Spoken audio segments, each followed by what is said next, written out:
Hello friends, कैसे हैं आप सब। मैं देव सर आपका बहुत बहुत स्वागत करता हूं अपने YouTube channel success at door with Dev sir पर, जिसका उद्देश्य होता है कि आपको घर बैठे अच्छे से अच्छा स्टडी मटेरियल प्रोवाइड कराया जाए, ताकि आप किसी भी कॉम्पिटिटिव एग्जाम की तैयारी कर रहे हो या किसी यूपी बोर्ड की या सीबीएसई बोर्ड की तैयारी कर रहे हो, आपको सभी प्रकार की मटेरियल घर बैठे उपलब्ध कराया जा सके। तो चलिए, वीडियो में आगे बढ़ने से पहले यदि आपने चैनल को सब्सक्राइब नहीं किया है तो चैनल को सब्सक्राइब कर लें, साथ ही साथ बेल आइकन को भी ऑन कर लें, ताकि हमारे द्वारा बनाई गई किसी भी वीडियो को आप सबसे पहले देख सकें और उसका फ़ायदा उठा सकें। साथ ही साथ वीडियो पसंद आए तो वीडियो को लाइक करना न भूलें, क्योंकि हमारे द्वारा की गई मेहनत का जो हमें फल प्राप्त होता है वो एक लाइक के माध्यम से ही होता है। यदि आपकी लाइक हमको मिल जाती है तो हमें अगली वीडियो बनाने के लिए बहुत ही ज़्यादा प्रोत्साहन मिलता है।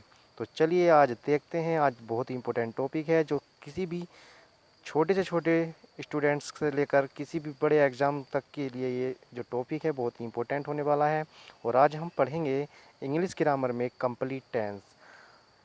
इस एक ही वीडियो में आपके टेंस कंप्लीट हो जाएंगे, इस बात की मैं गारंटी लेता हूँ। ज़्यादा बड़ा वीडियो में नहीं होने वाला है। तो आज तक जो आपने नहीं सीखा है इंग्लिश में, वो आज मैं आपको एक ही वीडियो के माध्यम से सिखा दूँगा। साथ ही साथ मैं आपको बता दूँ, ये टेंस आप केवल टेंस मात्र नहीं समझे, इसमें आपको वीडियो में जो सब्जेक्ट और वर्ब का जो कॉम्बिनेशन होता है उसके बारे में बताया जाएगा, जो किसी भी कॉम्पिटिटिव एग्जाम में बहुत ही मायने रखता है। साथ ही साथ मैं आपको बताऊंगा किस एचपी के साथ कौन सी एमबी आती है। साथ ही साथ बातों ही बातों में मौज मस्ती में हम क्या करेंगे, सभी टेंसों की पहचान कंप्लीट कर लेंगे। पहचान कराऊंगा, सहायक क्रिया कराऊंगा, मुख्य क्रिया कराऊंगा, यानी किसी भी चीज़ से आप वंचित नहीं रहोगे। और ये सब हम हो जाएगा मौज मस्ती करते हुए। तो इस वीडियो को ज़रूर देखें। साथ ही साथ इंग्लिश ग्रामर पे मैं और वीडियो बना चुका हूँ।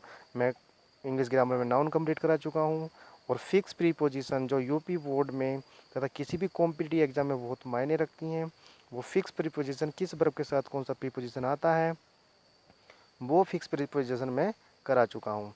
तो उन सभी वीडियो का लिंक आपको यहाँ पर डिस्क्रिप्शन में मिल जाएगा।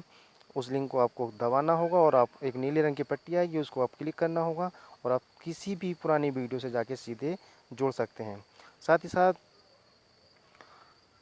मैं एक बहुत ही जल्द मैथ पर एक सीरीज बनाने जा रहा हूँ। कंप्लीट मैथ में आपको कराऊंगा, जो टॉपिक वाइज होंगे। तो चैनल आपके लिए बहुत महत्वपूर्ण है, इसलिए आपके लिए आपकी रिक्वायरमेंट है कि आप इसको सब्सक्राइब करें। साथ ही साथ चलते हैं अपनी वीडियो पर। तो आज कंप्लीट करेंगे हम, और वीडियो का शीर्षक आपने देख लिया होगा, इंग्लिश ग्रामर कंप्लीट टेंस। आज तक ना ऐसा कभी पढ़ा होगा और ना कभी पढ़ोगे, ये मेरी गारंटी है। बिल्कुल नए नोट्स हैं, बिल्कुल नए तरीके से एक नए अंदाज के साथ मैं आपको आज पढ़ाऊँगा। और ये सारी चीज़ें कक्षा 6 से लेकर 12 तक के लिए बहुत ही इंपॉर्टेंट होने वाली हैं।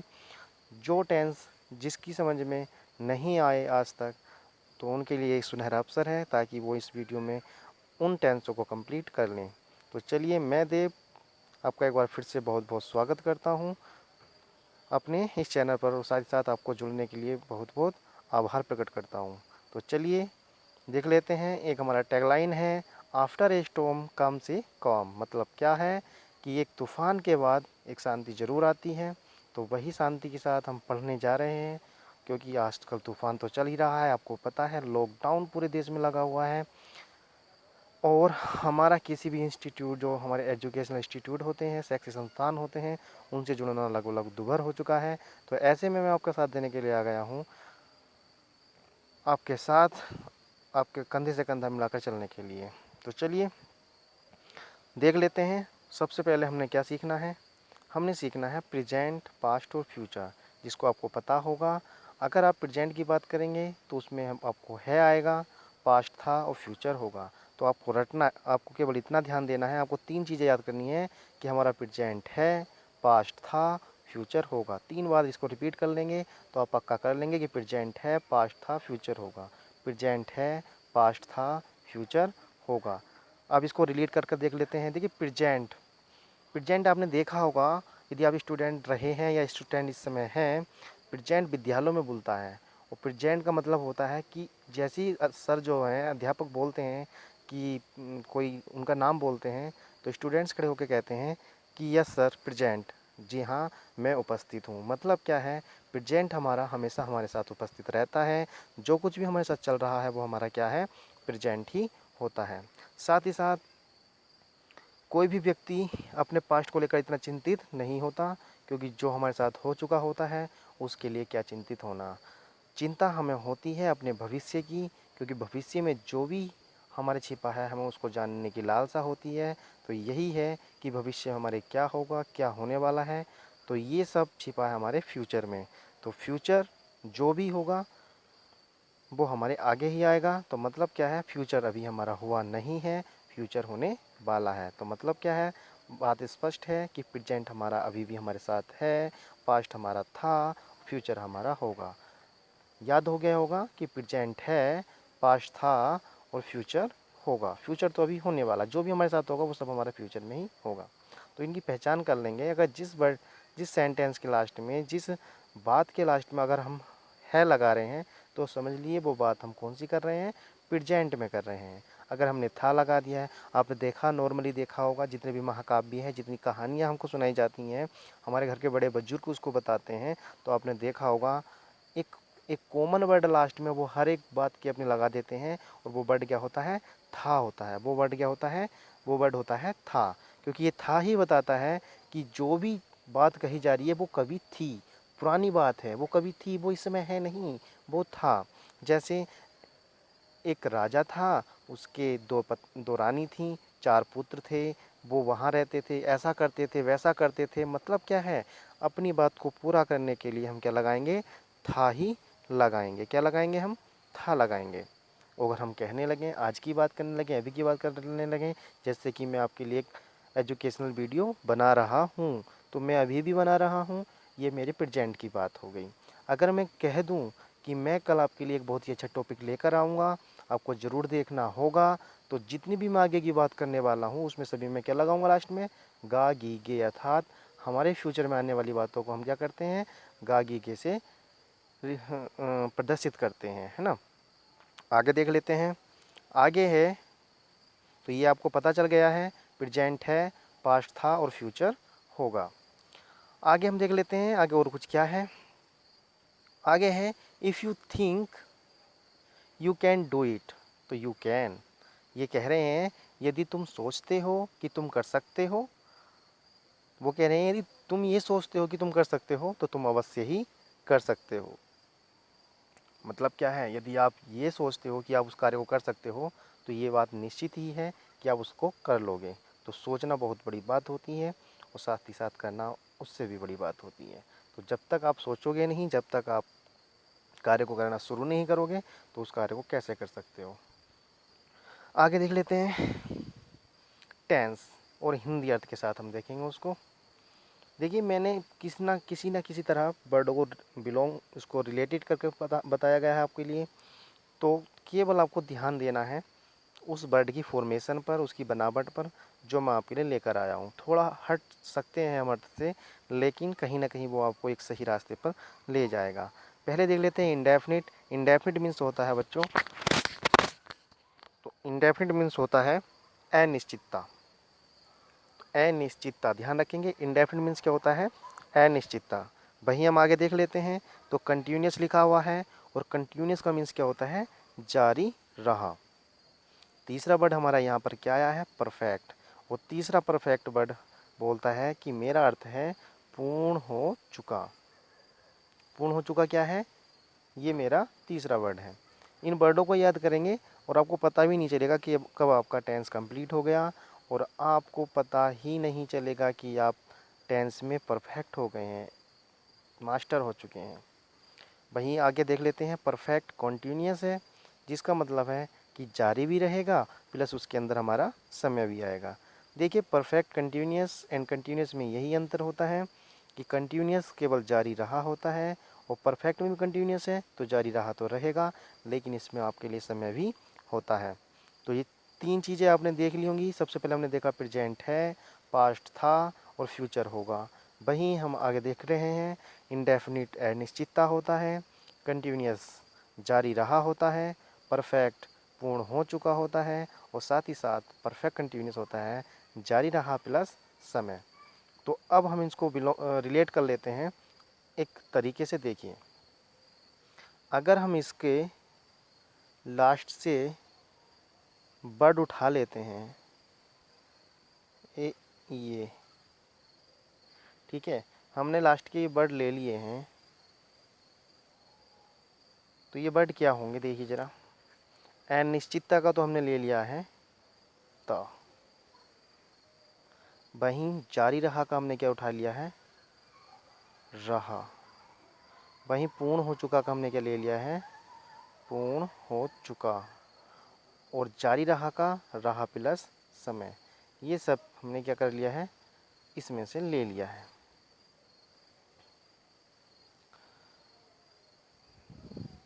तो हमने क्या किया है, इंडेफिनिट का अनिश्चितता का ता ले लिया है। कंटिन्यूस में जारी रहा अर्थ होता है तो इसको हमने रहा ले लिया है। वहीं परफेक्ट का हमारा पूर्ण हो चुका अर्थ होता है तो हमने चुका ले लिया है। और साथ ही साथ जो परफेक्ट का हमने परफेक्ट कंटिन्यूस में जारी रहा और समय होता है तो उसको हमने रहा प्लस समय ले लिया है। ये सारी चीज़ें आपको रखनी होगी। इंडेफिनिट में ता हो गया है, रहा कंटिन्यूस का हमने रहा लिया है, परफेक्ट का हमने चुका लिया है और परफेक्ट कंटिन्यूस का हमने जारी रहा जमा समय लिया है। तो अब अगर हम इनको मिला देते हैं तो ये क्या हो जाता है हमारा, देखिए इंडेफिनिट का हमने क्या लिया था, ता लिया था। वो प्रेजेंट का मतलब क्या होता है होता है। इंडेफिनिट का मतलब होता है ता, और प्रेजेंट का मतलब होता है, क्योंकि प्रेजेंट है, मैंने बताया था प्रेजेंट है, पास्ट था और फ्यूचर होगा। तो हम प्रेजेंट और पास्ट को रिलेट कर रहे हैं, फ्यूचर हमारा खुद ही खुद तैयार हो जाएगा। देख लेते हैं। तो इंडेफिनिट मीन्स क्या होता है, ता। अनिश्चितता अर्थ होता है इसका हिंदी, तो हमने उसका क्या ले लिया था, ता ले लिया था। और वहीं प्रेजेंट का मतलब क्या होता है। तो अब हम इन दोनों को जोड़ देते हैं और इधर इन दोनों को जोड़ देते हैं तो बन क्या जाएगा, प्रेजेंट इंडेफिनिट। और उसकी पहचान हो जाएगी ता है। वहीं दूसरा वर्ड जोड़ लेते हैं, पास्ट को इंडेफिनिट से जोड़ लेते हैं तो हो जाएगा पास्ट इंडेफिनिट, और इंडेफिनिट का ता और पास्ट का था, तो हो जाएगा पहचान इसकी ता था। समझ में आई ना बात। दोबारा बता देता हूँ। प्रेजेंट का है तो सभी में है लगा दिया, पास्ट का था तो ये था हो गया। बस अंतर क्या है, अगर प्रेजेंट का इंडेफिनिट है तो है कि आगे ता लग जाएगा, क्योंकि जो इंडेफिनिट की मैंने अर्थ बताया था वो होता है अनिश्चितता। और तो अनिश्चितता का हमने अंतिम वर्ड ले लिया था ता, ठीक है ना। तो प्रेजेंट इंडेफिनिट का परिभाषा हो जाएगा, पहचान हो जाएगा कि प्रेजेंट से हमने है ले लिया, इंडेफिनिट से हमने ता ले लिया, तो ता है हो गया प्रेजेंट इंडेफिनिट। वहीं पास्ट इंडेफिनिट अगर हम कर रहे हैं तो पास्ट इंडेफिनिट हो जाएगा, इंडेफिनिट से ता आ जाएगा, पास्ट से हमारा था आ जाएगा, तो ये हो जाएगा हमारा पास्ट इंडेफिनिट। वहीं हमने कंटिन्यूस का अर्थ क्या लगाया था, कंटिन्यूस का अर्थ हमने लगाया था जारी रहा, और रहा का अंतिम वर्ड ले लिया था हमने रहा। तो रहा तो हो गया कंटिन्यूस और प्रेजेंट हो गया है, तो प्रेजेंट कंटिन्यूस को दोनों को हमने ऐड कर लिया, दोनों को जोड़ दिया तो हो गया रहा है। अगर इस रहा है की जगह हमने रहा था कर दिया है तो रहा तो कंटिन्यूस बता ही रहा है, लेकिन था किसके बारे में बता रहा है, अभी था बता रहा है पास्ट के बारे में, तो पास्ट कंटिन्यूस हो गया हमारा रहा था। क्लियर है ना। ऐसे ही चुका हमारा परफेक्ट में आता है, प्रेजेंट में हमारा है आता है, तो चुका है किसका हो गया, प्रेजेंट का हो गया, वो भी प्रेजेंट परफेक्ट का। अगर इस चुका है की जगह हमने क्या कर दिया है, था कर दिया है, तो था किस में आता है, पास्ट में, क्योंकि पास्ट तो हमारा था। मैंने तीनों वर्डों को इनको बताया है, देखिए फिर से देख लेंगे। मैंने बताया है प्रेजेंट है, पास्ट था और फ्यूचर होगा। हिंदी अर्थ क्या था, इंडेफिनिट में अनिश्चितता, कंटिन्यूस में जारी रहा, परफेक्ट में पूर्ण हो चुका, और परफेक्ट कंटिन्यूस होता है जारी रहा प्लस समय। तो इनके आगे का हमने वर्ड उठा लिया। ऐसे परफेक्ट का मतलब पूर्ण हो चुका यानी चुका ले लिया, प्रेजेंट का मतलब है, तो प्रेजेंट परफेक्ट हो जाता है हमारा चुका है, वहीं पास्ट परफेक्ट हो जाता है चुका था। क्लियर है। वो परफेक्ट कंटिन्यूस चाहे वो प्रेजेंट का हो या पास्ट का हो, कंटिन्यूस सेम रहते हैं। रहा है जैसे इसमें प्लस सम आ जाता है, ऐसे इसमें रहा था प्लस सम आ जाता है। तो ये हो गई हमारी पहचान। अब कुछ सेंटेंस देख लेते हैं, पहचान लेते हैं। सेंटेंस की पहचान उसके लास्ट से पड़ती है। देखिए, वह क्रिकेट खेल रहा है, पहचान कर लेते हैं। तो है किसके बारे में बता रहा है बता रहा है प्रेजेंट के बारे में। अभी तो बताया ना, है किसके बारे में बता रहा है, प्रेजेंट के बारे में बता रहा है। और रहा किसके बारे में बता रहा है, रहा बता रहा है कंटिन्यूस, कंटिन्यूस मीन्स जारी रहा। तो इस पहला वाक्य की पहचान हमारी समझ में आ गई है कि प्रेजेंट कंटिन्यूअस का ये वाक्य है। दूसरा वाक्य देख लेते हैं। तुम स्कूल जाते हो, तुम स्कूल जाते हो। तो तुम स्कूल जाते हो, इसमें आ जाएगा हमारा हो, मतलब प्रेजेंट है। हो तो क्या बता रहा है, प्रेजेंट बता रहा है। वहीं ता किसके बारे में बताता है, ता बताता है इंडेफिनिट के बारे में। तो वाक्य हमारा किसका हो गया, प्रेजेंट इंडेफिनिट का ये सेंटेंस हमारा हो गया। अगला वाक्य, रहा कंटिन्यूअस होता है और है प्रेजेंट होता है, दोनों को जोड़ लीजिए, प्रेजेंट कंटिन्यूअस। आप खुद कर पा रहे होंगे इस बात को। अब आगे देख लेते हैं। चुका हमारा परफेक्ट होता है और है हमारा प्रेजेंट होता है, तो सेंटेंस की जो परिभाषा, जो पहचान बन जाती है, वो बन जाती है प्रेजेंट परफेक्ट की। आगे देख लेते हैं। चुके थे, चुका परफेक्ट अभी बताया है और था पास्ट, तो ये परफेक्ट किसका हो गया, अब पास्ट परफेक्ट हो गया। तो आशा करता हूँ आपको पहचान समझ में आ गई होगी। नहीं आई है, एक बार फिर से रिपीट कर लेंगे और देख लेंगे। अब आगे देख लेते हैं कुछ नई चीज़ें। तो ये है, इधर आपने टेंस देख लिया है, फिर हमारा एच भी दिया है, फिर हमारा एम भी दिया है। चलिए देखिए, सबसे पहले मैं आपको बता दूं कि हमारी 3 एच बी होती हैं। 3 एच बी कौन कौन सी होती हैं मैं, और तीनों एच बी, उन एच बी को हमने एक एक टेंस को दे दिया है। तो पहले हमने पढ़ा इंडेफिनिट, फिर आया हमारा कंटिन्यूअस, उसके बाद परफेक्ट, और फिर उसके बाद आया परफेक्ट कंटिन्यूअस। हमने एच बी देनी शुरू कर दी। इंडेफिनिट को डू दे दिया, कंटिन्यूअस का एच बी हो गया, परफेक्ट का एच बी हैव हो गया, और कंटिन्यूअस परफेक्ट कंटिन्यूअस दो मिलके बने हैं, तो परफेक्ट का तो हैव हो गया और कंटिन्यूअस साथ में लगा तो कंटिन्यूअस की बी आ गई। अभी स्पष्ट है बिल्कुल। देखो, एक इंडेफिनिट को डू दे दिया, कंटिन्यूअस को बी दे दिया, परफेक्ट को हैव दे दिया, और जब बात आई परफेक्ट कंटिन्यूअस दोनों को जोड़ दिया, तो परफेक्ट की हैव है और कंटिन्यूअस की बी है, इन दोनों को जोड़ दिया। क्लियर है, इतनी बात समझ में आ गई ना आपकी। मतलब क्या है ना, एच बी, एक टेंस को एक एच बी हमने दे दी यहाँ पर। उसके बाद हमने क्या किया, हमने बोल दिया कि डू के साथ हम बी वन देंगे, बी की फॉर्म के साथ हम आईएनजी वर्ब देंगे, मुख्य क्रिया की आईएनजी देंगे। हैव के साथ जब भी आएगी वो थर्ड फॉर्म आएगी, और हैव के साथ अगर बी आ जाती है तो याद रखेंगे, अगर कहीं भी बी आ गया है हमारा, तो बी के साथ हमारी आईएनजी फॉर्म आएगी। किसकी, मेन वर्ब की। ये एम बी क्या है आपको बता दूं मैं, ये एम बी हमारा क्या है, मेन वर्ब है। तो ये जो एम बी हो गया ये हमारा मेन वर्ब हो गया, और एच बी हमारा हेल्पिंग वर्ब हो गया। तो 3 एच बी हमारी हैं, एक डू होती है, एक बी होती है, और एक हैव होती है। ये तीनों एच बी हमने एक एक टेंस को दे दी। जहाँ 2 टेंस एक जगह मिल गए तो हमने 2 एच बी को एक जगह मिला दिया। क्लियर है ना, इतनी बात स्पष्ट हो गई कि डू को, और इसको चलो याद कर लेते हैं। याद करने का तरीका बता देता हूँ मैं, अंदाज नया अंदाज यहाँ पर दिखा देते हैं। तो देखिए, आप एक एक वर्ड को रिलेट कर लेंगे।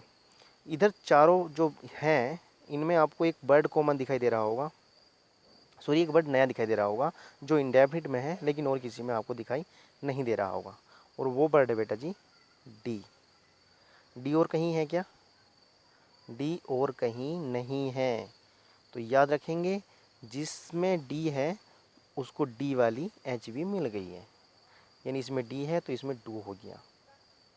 और किसी एच बी में डी नहीं है ना, तो डी वाली एच बी डी को मिल गई। साथ ही साथ देख लेते हैं, बी को हमने सी के साथ रख दिया। देखिए कंटिन्यूस में पहला अक्षर क्या है, सी है। कंटिन्यूस को हम शॉर्ट में सी भी लिख सकते हैं। तो याद रखेंगे, सी ए बी सी डी में किसके साथ रहता है, बी के साथ रहता है। तो बी जो फॉर्म दे दी हमने, बी जो वर्ब दे दी, वो किसको दे दी, इस सी को दे दी। तो बी तो दे दी सी को, साथ ही साथ डी दे दिया हमने डी को, डी दे दिया डी को, और बी दे दिया हमने सी को। 2 बात हो गई। अब तीसरी कर लेते हैं। जब 2 चीज़ हमारी मिल गई हैं तो हम कहते हैं अब तो हम परफेक्ट हो गए भाई। अरे 3 चीज़ थी, 2 चीज़ हमको मिल गई, तो तीसरी तो हमारी परफेक्ट हो ही जाएगी। तो सीधी सी बात है, वो कह रहा है कि हमने दो चीज़ हमने ऑलरेडी फिल कर दी हैं, तो हम तो भरने में क्या हो गए, हम भरने में किसी भी काम को करने में परफेक्ट हो गए। अर्थात तीसरी एच भी हमने किसको दे दी, परफेक्ट को दे दी। बड़ा ईजी है, बड़ा ईजी है। ईजी क्यों है, 3 खाने हैं, आपको 3 बॉक्स मिल जाते हैं। मान लीजिए 2-3 बॉक्स मिल गए हैं और 3 चीज़ उसमें भरनी है, तो आपने एक चीज़ इसमें भर दी, एक चीज़ इसमें भर दी, तो तीसरी तो भरो मत भरो, वो तो इस बॉक्स में आनी है बेटा जी। जब तीसरी इस बॉक्स में आएगी तो हम कहेंगे अरे हम तो परफेक्ट हो गए, हमने सारा काम कर दिया है। तो वही हम यहाँ पर एडिट करेंगे कि अगर हमने इन डी वाले को डी वाला दे दिया, डी वाले को डी वाला दे दिया और बी वाले को सी वाला दे दिया, क्योंकि बी के साथ सी आता है, तो बचा क्या, तीसरा बचा, और तीसरा हमने कह दिया हैव, तो भैया परफेक्ट हो गया, ये तो परफेक्ट में चला जाएगा ना। तो तीनों एच बी हमारी हो गई। अब हम देख लेते हैं एम बी। तो याद रखेंगे पहले नंबर पे हमारा इंडेफिनिट है तो उसको बी1 दे दिया। कंटिन्यूस कहीं भी जाएगा आप याद रखना, आपको आईएनजी लगानी पड़ेगी। और परफेक्ट हमारा तीसरे नंबर पे है तो उसको हमने तीसरी वर्ब दे दी। ईजी है, याद हो गया होगा। जो तीसरे नंबर पे आ रहा है उसको तीसरी वर्ब, जो पहले नंबर पे आ रहा है उसको पहली वर्ब, और जो बचा उसको आईएनजी वर्ब। क्या कह रहे हो, ये तो बड़ी आसानी से याद हो गई। अरे मज़े मज़े में सब कुछ याद हो जाएगा, आपको पता भी नहीं चलेगा। तो केवल आपको करना क्या होगा, वीडियो को लास्ट तक देखते रहिए। सारे टेंस आज मैं आपको कंप्लीट करा दूंगा। थोड़ा वीडियो लंबा हो सकता है लेकिन जाना मत। चलिए, तो डी वाले को डी दे दिया, बी वाले को बी दे दिया, और तीसरा पे हम क्या हो गए, परफेक्ट हो गए। क्लियर है ना। अब देख लेते हैं कुछ मोस्ट चीज़ जो आपको हमेशा याद रखनी है, किसी भी कॉम्पिटिटिव एग्ज़ाम में हो या किसी भी क्लास में आप पढ़ रहे हो। आपको बस एक बात याद रखनी है कि प्रेजेंट में हमेशा क्रिया हो या मुख्य क्रिया हो, क्रिया हो, मुख्य क्रिया हो या सहायक क्रिया हो, कोई सी भी क्रिया हो, अगर सब्जेक्ट के पास आएगी तो वो हमारी बी1 आएगी। यानी प्रेजेंट की जो क्रिया है वो वर्ब है, वो क्या है, बी1 है। वहीं पास्ट की जो वर्ब है वो क्या है, बी2 है। ये बात आप याद रखिए। इस बात को मैं आपसे कभी भी पूछ सकता हूँ, कितनी कभी भी। और यह बात आप याद रखिए कि प्रेजेंट में हमेशा बी1 का यूज होता है और पास्ट में हमेशा बी2 का प्रयोग होता है। क्लियर है, याद हो गया होगा। प्रेजेंट नंबर 1 प्रेजेंट, बाद में फिर पास्ट आता है, फिर हम फ्यूचर पढ़ेंगे। तो नंबर 1 को पहली वर्ब दे दी और नंबर दूसरे को दूसरी वर्ब दे दी। क्लियर है। चलो, जब भी मैं आपसे कहूँ कि प्रेजेंट की वर्ब क्या है तो आपको बताना है कि सर ये बी1 है, और जब भी मैं कहूँ आपको कि पास्ट की वर्ब क्या है तो आपको बताना है ये बी2 है। क्लियर है। आगे देख लेते हैं, वर्ब देख लेते हैं। तो जो हमने एच बी अपनी मानी थी, उन एच बी का भी हमारा प्रेजेंट रूप अलग होता है और पास्ट रूप उनका अलग होता है। ये जो डू माना था ये किसको दिया था हमने, इंडेफिनिट को दिया था ना, याद है आपको। बी किसको दिया था, सी वाले को यानी कंटिन्यूस को दिया था। वहीं हैव हमने किसको दिया था, परफेक्ट को दिया था। ये बात आपको याद है और ये बात याद होनी भी चाहिए। अब हम देख लेते हैं इनके प्रेजेंट रूप। मैंने बताया प्रेजेंट रूप क्या होता है, बी1 रूप होता है, और पास्ट रूप क्या होता है, बी2 रूप होता है। तो ये जो एच बी हमने मानी थी, जो हमने दे दी है टेंसों को, उनके हम प्रेजेंट रूप और पास्ट रूप देख लेते हैं, आसानी के साथ देख लेते हैं। चलिए, डू का बी1 जो होता है वो डू ही होता है, और डू का बी2 जो होता है वो क्या होता है, डिड होता है। वहीं हम आगे देखते हैं बी का जो बी1 होता है मित्रों, वो हमारा क्या होता है, ईजेएमआर होता है, और इसका बी2 जो होता है वो क्या होता है, बाजवर होता है। यानी जो बी हमारी वर्ब है, जो एक एच बी होती है, उसकी प्रेजेंट रूप क्या है, ईजेएमआर है, और पास्ट रूप क्या है, बाजवर है। वहीं हैव, हैव का हैज और हैव आपका क्या है, बी1 है, और हैड इसका बी2 है। क्लियर है। ये आपको पता भी होगा, आपने पढ़ रखे होंगे। डू का बी1 क्या है, डू का first form do, second form did, is am be का first form is am are, second form was were, have का फर्स्ट फॉर्म हैज हैव, और हैड का सेकंड फॉर्म हैव का सेकंड फॉर्म हैड। अब क्लियर हो रहा होगा। बी1 हमेशा प्रेजेंट में आएगी और बी2 हमेशा पास्ट में आएगी। आप ज़रा रिलेट करिए इन बातों को। आपने टेंस, आपको पता भी नहीं चला आपके टेंस कंप्लीट हो गए हैं। यदि आपने ये कंप्लीट कर लिया है तो आपके टेंस कंप्लीट हो गए हैं। मैं बता देता हूँ क्यों हो गए हैं। देखिए, डू किसका है? ये डू जो है किसका है? मैं बताया था आपको, इंडेफिनिट का है। किसका है बेटा जी? इंडेफिनिट का। चलो ठीक है, तो ये इंडेफिनिट की हो गया। डू इंडेफिनिट का ही होता है। और बी किसकी वर्ब है? कंटिन्यूस की वर्ब है बी। और परफेक्ट की वर्ब क्या है? हैव है परफेक्ट की वर्ब। अब हम इसको देख लेते हैं। तो जो इंडेफिनिट की वर्ब डू है, उसकी अगर हम बी1 मान रहे हैं तो बी1 किस में आ रही है? प्रेजेंट में आ रही है। तो ये प्रेजेंट की जो इंडेफिनिट थी वो हो गया हमारा डू। आगे देख लेते हैं, टेंशन मत लीजिए, नहीं आ रहा समझ में, देखिए आगे देख लेते हैं। ये मैंने आगे रिलेट कर दिया है, ये ले देखिए। वर्ब है प्रेजेंट बी1 और पास्ट बी2। इंडेफिनिट को मैंने दिया था, अगर हम प्रेजेंट इंडेफिनिट की बात करने लगे सही क्या बनेगी? प्रेजेंट इंडेफिनिट की अगर मैं सही क्रिया की बात करने लगूँ क्या बनेगा? तो देखिए, प्रेजेंट इंडेफिनिट में जो इंडेफिनिट की सही क्रिया हमने डू दी थी, वो उस डू का फर्स्ट फॉर्म आएगा। तो डू का फर्स्ट फॉर्म क्या होता है बेटा जी? डू होता है। और डू का सेकंड फॉर्म क्या होता है? डीड होता है। तो सेकंड फॉर्म किस में आएगा? पास्ट में आएगा। तो मैं आपसे पूछने लगूँ कि प्रेजेंट का इंडेफिनिट की सहायक क्रिया होगी वो डू होगी, और पास्ट का अगर इंडेफिनिट हो जाता है तो वो सहायक क्रिया क्या हो जाएगी? डिड हो जाएगी ना? हो जाएगी, क्योंकि मैंने बताया था जो इंडेफिनिट की सहायक क्रिया है एच बी हमने दी थी डू, डी वाला डी से दे दिया था। अब इस डी वाले की फर्स्ट फॉर्म होगी वो प्रेजेंट में चली जाएगी, और इस डी वाले की सेकंड फॉर्म जो होगी वो किसके साथ चली जाएगी? पास्ट के साथ चली जाएगी। अरे ये तो याद हो गया आपकी, याद हो गया ना?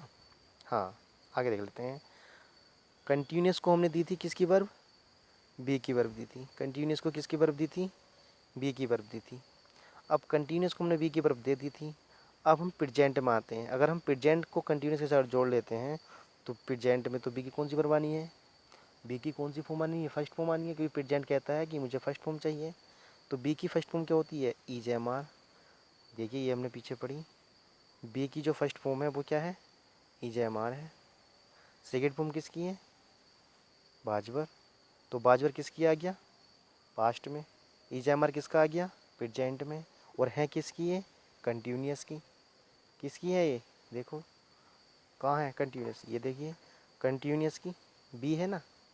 तो बी की फर्स्ट फॉर्म पहुंच जाएगी प्रेजेंट का कंटिन्यूस, और सेकंड फॉर्म पहुंच जाएगी पास्ट का कंटिन्यूस। समझ में आ गया होगा? समझ में आ गया होगा आपकी सबकी? समझ में आ गया होगा आपकी सबकी? क्यों? क्योंकि प्रेजेंट में बी वन आना है किसी भी एच बी का। जो इस कंटिन्यूस को एच बी हमने बी दिया हुआ है, इसका बी वन ई जे एम आर जो है वो प्रेजेंट का इंडेफिनिट हो जाएगा। और मैं पास्ट इंडेफिनिट की बात करूँगा तो इसका ये क्या हो जाएगा? बी टू हो जाएगा।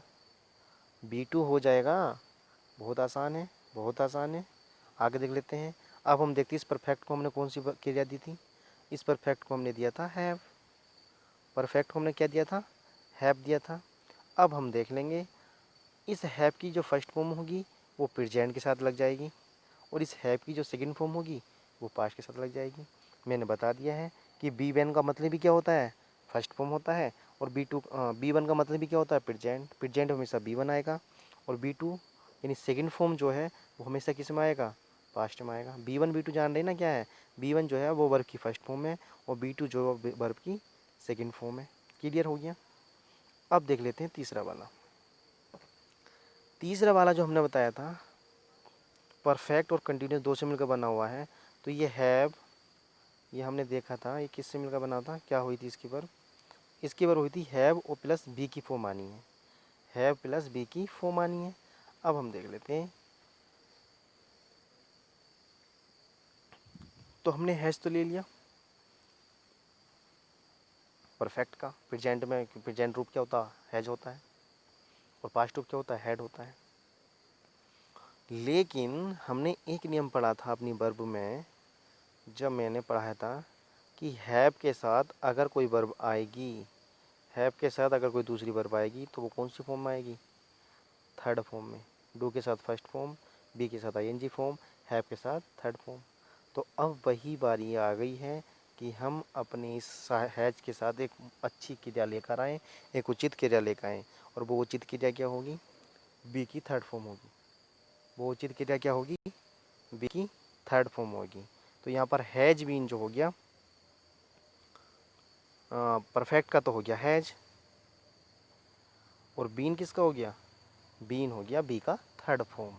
यानी बी भी लानी थी हमें, परफेक्ट हैव भी लाना था हमें, तो हमने हैज भी ले आए और बी को लेकर आए किसके रूप में? थर्ड फॉर्म के रूप में। तो दोनों को मिलाकर हो गया हैज बीन। तो परफेक्ट कंटिन्यूअस की सहायक क्रिया क्या हो जाएगी? Has been.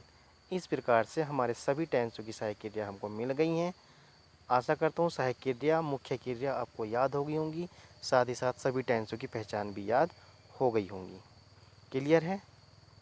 एक बार फिर से देख लेते हैं हमने क्या क्या पढ़ा।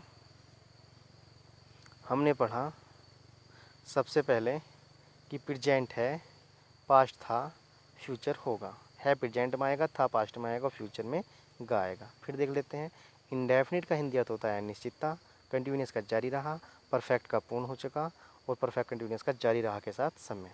देख लेते हैं आगे। जब हमने इंडेफिनिट का अनिश्चितता लिया, उसका ता ले लिया, और प्रेजेंट है तो है हो गया। पहचान बनी प्रेजेंट इंडेफिनिट की। तो प्रेजेंट इंडेफिनिट की जो पहचान बनी वो बनी हमारी ता है। ता इंडेफिनिट बता रहा है और प्रेजेंट है बता रहा है, क्योंकि प्रेजेंट है, पास्ट था, फ्यूचर होगा। क्लियर है? कंटिन्यूस की पहचान क्या बनेगी? कंटिन्यूस में जारी रहा होता है, तो जारी रहा का हमने रहा ले लिया, और प्रेजेंट का हमने है ले लिया। तो प्रेजेंट है तो जारी रहा, और पास्ट है तो जारी रहा था, यानी रहा था आएगा पास्ट में। वही परफेक्ट मीन्स होता है चुका होना।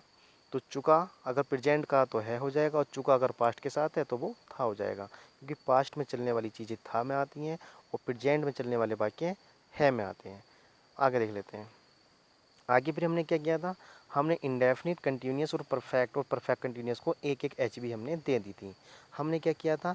इंडेफिनिट यानी डी वाले को डी वाली दे दी थी, यानी डू दे दिया था। कंटिन्यूअस यानी सी वाले को बी वाली दे दी थी, यानी बी खुद दे दिया था, बी ई दे दिया था। वही परफेक्ट जो तीसरे नंबर पर आता है उसको हमने परफेक्ट दे दिया था हैव। परफेक्ट को हमने क्या दिया था? हैव दिया था। उसके बाद हमने याद किया था कि डू के साथ जब भी आएगा फर्स्ट फॉर्म आएगा, बी के साथ जब भी आएगा आईएनजी फॉर्म आएगा, हैव के साथ जब भी आएगा थर्ड फॉर्म आएगा। क्लियर है ना? आगे फिर हमने क्या देखा? हमने याद किया कि प्रेजेंट के साथ बी1 आता है और पास्ट के साथ हमेशा बी2 आता है। बी1 बी2 है क्या? ये वर्ब की फर्स्ट फॉर्म है और ये वर्ब की सेकंड फॉर्म है। फिर उसके बाद हमने क्या देखा? हमने देखा कि डू, बी और हैव जो सहायक क्रिया हमने दी थी हर एक टेंस को, उनकी भी फर्स्ट फॉर्म और सेकंड फॉर्म होती है। हमने देखा था कि बी की फर्स्ट फॉर्म इजामार है और सेकंड फॉर्म उसकी बाजबर है। उसी प्रकार डू की फर्स्ट फॉर्म डू है, सेकंड फॉर्म उसकी डिड है, और जो हैव है उसकी फर्स्ट फॉर्म हैव है और सेकंड फॉर्म उसकी हैड है। तो हमने बता दिया जो प्रेजेंट में आएंगे वो फर्स्ट फॉर्म ले लेंगे सारी, वो पास्ट में ले लेंगे सारी सेकंड फॉर्म। तो प्रेजेंट इंडेफिनिट की डू हो गई, वहीं पास्ट इंडेफिनिट की डिड हो गई।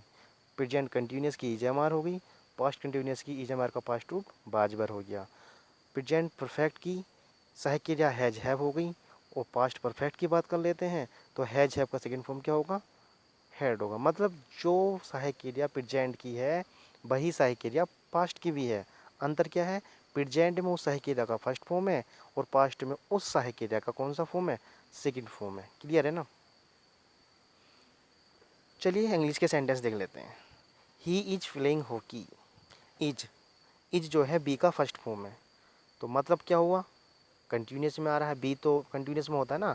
मैंने बताया बी का, बी जो सहायक क्रिया वो किसको दी थी? हमने कंटिन्यूस को दी थी। बी दिया था हमने कंटिन्यूस को, और इस बी का फर्स्ट फॉर्म है हमारा इज,